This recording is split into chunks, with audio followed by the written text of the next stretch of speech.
श्री शिवाय नमस्तुभ्यम हर हर महादेव। दोस्तों, आप सभी लोग जानते हैं कि 25 फरवरी 2025 यानी मंगलवार को पड़ रही है फाल्गुन महीने की प्रदोष तिथि। और दोस्तों, ये वो तिथि है जो फाल्गुन महीने में पड़ने वाली सबसे बड़ी तिथि है, क्योंकि यह मंगलवार के दिन पड़ रही है और इसे भौम प्रदोष के नाम से जाना जाता है। और इसका बहुत ही बड़ा और विशेष महत्व होता है। पूज्य गुरु जी ने कहा है, अगर कभी भी मौका लग जाए और फाल्गुन महीने का प्रदोष व्रत मंगलवार को पड़ जाए तो आप लोगों को 11 चावल दाने का उपाय तो अवश्य ही करना चाहिए। इन दोनों का संयोग बहुत ही कम आता है। और दोस्तों, पूज्य गुरु जी ने अपनी शिव महापुराण की कथा में बताया है, इस दिन आपको 11 चावल दाने वाला उपाय तो अवश्य ही करना चाहिए, क्योंकि ऐसा दिन पूरे साल में सिर्फ एक ही बार आता है। और दोस्तों, आप सभी लोग जानते हो कि प्रदोष व्रत का अगर सबसे बड़ा कोई उपाय है तो वो 11 चावल के दाने वाला उपाय है। तो दोस्तों, इस फाल्गुन महीने के प्रदोष के दिन आप लोगों को इस 11 चावल दाने वाले उपाय को जरूर करना है। बहुत सारे लोग होंगे जिन लोगों ने इस उपाय को न किया हो, मतलब पूरा साल निकल गया और उन्होंने किसी भी दिन इस 11 चावल दाने वाले उपाय को न किया हो। पर दोस्तों, आपके पास एक आखिरी मौका बचा हुआ है, जो कि 25 फरवरी के दिन है। तो इस दिन आप लोगों को इस वाले उपाय को जरूर कर लेना है। भले ही आपने पूरे साल भर इस उपाय को ना किया हो, पर अगर आपने इस फाल्गुन महीने के प्रदोष व्रत के दिन अगर इस वाले उपाय को कर लिया तो आपको इस उपाय को करने का वो फल मिलेगा जिसकी आपने कभी कल्पना भी नहीं करी होगी। इसीलिए आप लोग इस वाले उपाय को एक बार जरूर कर लेना, ताकि आप लोगों के हाथ से यह मौका ना जा सके और आपको इस उपाय को करने का फल मिल सके। दोस्तों, यह उपाय पंडित जी ने अपनी अभी की ही शिव महापुराण की कथा में बताया है, जिस उपाय को आज हम आपको बहुत अच्छे से समझाने वाले हैं। इस वीडियो को देखने के बाद इस उपाय को समझने के लिए आपको कोई और वीडियो को देखने की जरूरत नहीं पड़ेगी। तो चलिए दोस्तों, उपाय को शुरू करते हैं। देखिए, यह इस फाल्गुन महीने के प्रदोष व्रत के दिन यह इतना खास होता है, इतना महत्वपूर्ण होता है। देखा गया है, कभी कभी बड़े बड़े पूजा पाठ अनुष्ठान से जो मनोकामना पूर्ण नहीं होते, वो इस फाल्गुन महीने के प्रदोष के दिन एक छोटे से उपाय करने से ही आपकी मनोकामना पूर्ण हो जाती है। और बहुत सारे लोगों ने इस उपाय को किया भी है और उनको इस उपाय को करने का फल भी जरूर मिला है। अगर आप लोग भी इस उपाय को मंगलवार प्रदोष के दिन करना चाहते हैं तो आप इस उपाय को पहले अच्छे से समझ लेना, सुन लेना, उसके बाद करना। आपको इस उपाय का फल जरूर मिलेगा। और इस उपाय को कर लेने से आपके घर में चाहे किसी भी प्रकार की दुख और समस्या क्यों ना चल रही हो, आपको उसका कारण भी नहीं पता है कि भाई यह समस्या किस कारण से चल रही है। उसका कुछ भी कारण हो सकता है, जैसे पितृदोष हो सकता है या किसी भी तरह का मंगल दोष भी हो सकता है। तो इस दिन आप लोगों को यह वाला उपाय कर लेना है। ये एक ऐसा उपाय है, जिस उपाय को अगर किसी विशेष दिन पर किया जाए तो भाई उस विशेष दिन का जो है वह तो हमें मिलता ही मिलता है। पर हमने उस दिन पर इस उपाय को किया है तो हमें उससे भी बड़ा फल मिलता है, और फल बहुत जल्दी मिलता है, क्योंकि आप इस उपाय को बहुत ही बड़े और विशेष दिन पर कर रहे हो। तो चलिए अब उपाय के बारे में बात करते हैं। लेकिन उससे पहले आप लोगों को यह जानना आवश्यक है कि आखिर यह उपाय किस समय करना है, किसको करना है और कैसे करना है। तो चलिए हम आगे आपको वीडियो में एक एक करके बता देते हैं। लेकिन उससे पहले अगर आप लोग हमारे चैनल पर नए हैं तो हमारे चैनल को सब्सक्राइब कर लेना और इस वीडियो को लाइक करके कमेंट बॉक्स में श्री शिवाय नमस्तुभ्यम ओम नमः शिवाय जरूर टाइप कर देना। और अपने फायदे के लिए, गरीबी दूर करने के लिए इस वीडियो को पूरा देख कर जाना, तभी आपको लाभ की प्राप्ति होगी। यदि आज आपने वीडियो को बीच बीच में से देखा, काट काट कर देखा, तो जीवन में आपको कभी सफलता हासिल भी नहीं होगी। तो दोस्तों, इस 11 चावल के दाने वाले उपाय को हमें इस प्रदोष व्रत के दिन कैसे करना है, किसको करना है, किस समय करना है और कहां पर करना है, ये सारे सवालों के जवाब आपको इस वीडियो में मिल जाएंगे। और जो ये वीडियो देखेगा भाई, उसको 11 चावल के दाने वाला उपाय जरूर करना चाहिए, क्योंकि इस दिन एक चावल के दाने का भी बहुत ही बड़ा और विशेष महत्व होता है। और जब बात आ जाए 11 चावल के दाने की, तो ये सोने पे सुहागा वाली बात हो जाती है और ये एक बहुत ही बड़ा उपाय हो जाता है इस मंगलवार भौम प्रदोष का। तो अब दोस्तों, इस 11 चावल के दाने वाले उपाय को आखिर करना किसको है, सबसे पहले हम लोग वो बात जान लेते हैं। तो देखो, घर की जो बड़ी माताएं बहनें होती हैं, उन माताओं बहनों में से कोई भी एक बड़ी माता बहन इस वाले उपाय को कर सकती है। और दोस्तों, अगर आप चाहें तो अपने घर में से सभी सदस्यों को भी इस उपाय को करवा सकते हैं।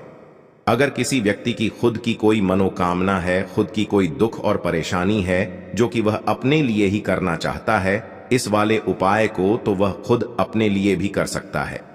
बाकी अगर कोई घर में से ऐसा है जो कि अपने पूरे घर परिवार की सुख और शांति के लिए ये वाला उपाय करना चाहता है, तो भाई वह भी कर सकता है, उसमें भी कोई दिक्कत वाली बात नहीं है। कहने का मतलब ये है कि इस उपाय को हर एक सदस्य भी कर सकता है और पूरे घर परिवार के सदस्य के लिए घर की बड़ी माताओं बहनों में से कोई एक माता बहन भी कर सकती है। माताएं बहनें अगर घर में उपस्थित न हो या वो यह वाला उपाय न कर पा रही हो, तो फिर घर का कोई बड़ा सदस्य भी इस 11 चावल के दाने वाले उपाय को कर सकता है, चाहे फिर वह पुरुष ही क्यों ना हो, उसमें कोई भी दिक्कत वाली बात नहीं है।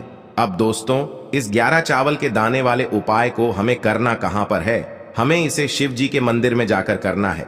बहुत सारे लोग प्रश्न करते हैं, हर एक उपाय को करते समय क्या हम इस उपाय को घर पर कर सकते हैं? तो इस वाले उपाय को आप घर पर नहीं कर सकते हो। इस वाले उपाय को करने के लिए आपको शिव जी के मंदिर ही जाना पड़ेगा। उसके बाद में दोस्तों, जो अगला प्रश्न निकल कर आता है वो यह आता है इस उपाय को लेकर कि आखिर इस उपाय को हमें किस समय करना है, सुबह के समय करना है कि शाम के समय करना है? तो देखो, इस वाले उपाय को आप लोग सुबह के समय भी कर सकते हो और शाम के समय प्रदोष काल में भी कर सकते हो। अब अगर आप पूछो कि भाई सबसे उत्तम समय कौन सा रहेगा इस 11 चावल के दाने वाले उपाय को करने का, तो हम आपसे बस यही कहेंगे कि इस उपाय को आप सुबह के समय करेंगे तो ज्यादा बेहतर होगा। बाकी अगर प्रदोष काल शाम के समय भी करेंगे तो भी अच्छा होगा, उसमें कोई भी दिक्कत वाली बात नहीं है। तो अब दोस्तों, जो अगली सबसे बड़ी और महत्वपूर्ण बात आती है वो यह आती है कि सुबह अगर हम उपाय को करेंगे तो हमें कितने बजे से लेकर कितने बजे तक के बीच में करना है, और शाम के समय प्रदोष काल में करेंगे तो हमें कितने बजे से लेकर कितने बजे के बीच में करना है। तो देखो, सुबह जितनी जल्दी हो सके आप उपाय को करने की कोशिश करना। बाकी अगर किसी कारणवश लेट भी हो जाओ, थोड़ी देर भी हो जाए, तो 10 या 11 बजे तक भी आप उपाय कर लेना, पर 12 बजे से ज्यादा देरी ना हो, ठीक है? इस बात का ध्यान रखना। उसके बाद में दोस्तों, अगर शाम के समय प्रदोष काल की बात करें, प्रदोष काल का जो समय होता है वो शाम के 6 बजे से शुरू हो जाता है। मतलब शाम के 6 बजे से लेकर 7 बजे के बीच का जो समय होता है, यह समय प्रदोष काल का समय होता है।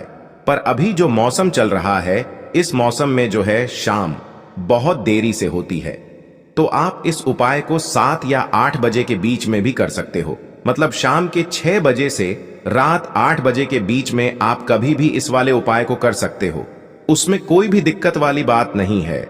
अब दोस्तों, यहां पर इस उपाय को लेकर एक और सबसे बड़ी बात यह निकल कर आती है कि इस 11 चावल के दानों को हमें लेना कहां से होता है, और हमें इस उपाय को करने के साथ में क्या और कुछ भी सामग्री ऐसी होती है जो शिव जी के मंदिर लेकर जानी पड़ती है। तो देखो, यहां पर हम आपको बता दें, सबसे पहले आप लोग ये जान लो कि यह जो 11 चावल के दाने वाला उपाय है, सिर्फ और सिर्फ आप उपाय की सामग्री लेकर कभी भी शिव जी के मंदिर मत जाना, क्योंकि हमें भगवान के सामने यह नहीं दर्शाना है कि अगर हम भगवान शिव जी के मंदिर आए हैं तो अपने फायदे के लिए आए हैं। तो इसलिए जो भी पूजन सामग्री है, उपाय सामग्री है, 11 चावल के दाने, इसके साथ में आपको पूजन सामग्री भी जरूर लेकर जाना है। देखो, अगर सुबह के समय उपाय कर रहे हो तो सीधी सी बात है, 1 लोटा जल तो आप लेकर जाओगे ही जाओगे। वही 1 लोटा जल अगर मिट्टी का जल हो तो बहुत अच्छा रहेगा। मिट्टी का जल कैसे बनाया जाता है, इसके लिए हमने पहले से बहुत सारी वीडियोस बना दी है। आपके पास इस दिन एक आखिरी मौका रहेगा मिट्टी का जल शिव जी पर चढ़ाने का और उपाय को करने का। बहुत बड़ा आपको इस दिन फल मिलेगा। तो इसलिए इस दिन हो सके तो भाई मिट्टी का जल चढ़ाना, तो अपने साथ में कम से कम 1 लोटा जल तो आपको लेकर जाना ही जाना है। अगर मिट्टी का जल नहीं है तो घर का जल भी आप इस्तेमाल कर सकते हो। इसके अलावा जो भी पूजन सामग्री है, देखो 11 चावल के दाने ये अलग आपके रहेंगे, और जो आपकी पूजन सामग्री रहेगी वो अलग रहेगी। पूजन सामग्री में आप जो भी चीज लेकर जाना चाहे वो लेकर जा सकते हैं, उसमें कोई भी दिक्कत वाली बात नहीं है। वहीं अगर हम बात करें शाम के समय की, तो शाम के समय शिव जी पर जल नहीं चढ़ता है, इसीलिए शाम के समय आप लोग एक दीपक तैयार कर लें जो कि गोलबत्ती का, आटे का, शुद्ध देसी गाय का घी का होगा, है ना। इस बात का आप लोगों को ध्यान रखना है और इस दीपक को आपको घर से जलाकर नहीं लेकर जाना है, भगवान शिव जी के मंदिर में जाकर ही जलाना है। इस बात का भी आप लोगों को ध्यान रखना है। अब दोस्तों यहां पर हमें इस बात को समझना है कि यह 11 चावल के दाने हमें लेना कहां से है। क्या हमें दुकान से लेकर आना है, या हमें अपने घर से लेना है, या कहां से लेकर आना है, और कौन से चावल लेना है, क्योंकि चावल भी बहुत प्रकार के होते हैं। तो देखो, इन सभी सवालों के जवाब आप लोग एक बात में सुन लो कि भाई ये जो उपाय है, इस उपाय में आपको ये नहीं देखना है कि भाई कौन से चावल है, कौन से चावल नहीं है। बस जो भी चावल ले रहे हो वो चावल का दाना सबूत होना चाहिए, मतलब साबुत होना चाहिए, टूटा हुआ नहीं होना चाहिए, कटा पिटा नहीं होना चाहिए। ये बात आपको ध्यान रखना है। बाकी आपका चावल बासमती हो या सादा चावल हो या कोई सा भी चावल हो, उसमें कोई भी दिक्कत वाली बात नहीं है। तो सीधी सी बात है कि आपके घर के रसोई घर में जहां पर आप भोजन बनाते हो, वहां पर जो भी चावल आपके उपस्थित हो, उन चावलों में से अपनी एक कटोरी भर लेना या एक मुट्ठी चावल अलग से निकाल कर रख लेना, क्योंकि हम 11 चावल ही यहाँ पर इस उपाय में लेने वाले हैं, तो हमें यह चावल के दाने गिनकर निकालने पड़ेंगे। इस बात का आप लोगों को ध्यान रखना है। तो अपने उस चावल की कटोरी में से या चावल में से 11 ऐसे चावल के दाने आप लोग निकाल लो जो कि टूटे हुए ना हो, कटे पिटे ना हो, जिनमें कोई दाग ना लगा हुआ हो, है ना। अच्छे साबुत चावल के दाने 11 दाने आप लोग निकाल कर रख लो और इन्हें किसी भी एक कागज की पुड़िया में या किसी एक छोटी सी कटोरी में आप लोग रख लो, ताकि यह सुरक्षित रहे। आपके एक भी चावल का दाना इधर उधर ना हो और आपका उपाय भी पूरा अच्छे से हो जाए। तो भाई जैसे ही आपका उपाय की जो सामग्री है, 11 चावल के दाने ये तैयार हो जाते हैं, उसके बाद मैं आपको जो भी अपनी पूजन सामग्री है, सुबह के समय कर रहे हो तो एक लोटा जल या पूजन सामग्री जो लेकर जाना चाहो उसकी भी तैयारी कर लेना। और शाम के समय जा रहे हो तो भाई अपना जो दीपक है उसे तैयार कर लेना, ठीक है। और उपाय को करते समय शुद्धता का विशेष रूप से ध्यान रखना, ठीक है। सुबह सुबह स्नान करने के बाद ही उपाय को करने की आप लोग तैयारी करना। उसके बाद अगर शाम के समय की बात करें तो शाम के समय आपको स्नान करने की जरूरत नहीं है, पर शुद्धता का ध्यान रखना है। आपको स्नान तो नहीं करेंगे, आप हाथ मुंह धोकर भी इस वाले उपाय को शाम के समय प्रदोष काल में कर सकते हैं, इसमें कोई दिक्कत वाली बात नहीं है। तो आप अपने उपाय की पूरी सामग्री तैयार करके आपके पास ही में जो आपका शिव मंदिर हो वहां पर पहुंच जाइए। सबसे पहले शिव मंदिर में जाकर आप लोगों को उपाय नहीं करना है, पहले भगवान के दर्शन करना है, भगवान से आशीर्वाद प्राप्त करना है, फिर शिव जी की शिवलिंग के पास में आना है। शिवलिंग के पास में आने के बाद आप जो पूजन सामग्री लेकर आए हुए हैं, जैसे कि सुबह गए हुए होंगे तो एक लोटा जल और जो भी पूजन सामग्री लेकर आए हैं आप उनसे भगवान शिव जी की पूजन कीजिए। सबसे पहले तो एक लोटा जल ही चढ़ेगा, उसके बाद में आपकी पूजन सामग्री चढ़ेगी। उसके बाद में अगर दोस्तों शाम के समय अगर आप इस उपाय को कर रहे हो तो अपने साथ में कम से कम एक जो दीपक है गोल बाती का जो आप अपने साथ में लेकर गए हो, उस दीपक को मंदिर में जाकर अपनी माचिस से जलाना है और उस दीपक को शिवलिंग के पास में रखना है, ठीक है। इस दीपक को रखने के बाद ही आप लोगों को अपना ये वाला उपाय शुरू करना है। और दीपक को ज्यादा पास में मत रखना, वैसे भी गर्मी पड़ रही है, भगवान शिव जी को आंच नहीं लगनी चाहिए, है ना।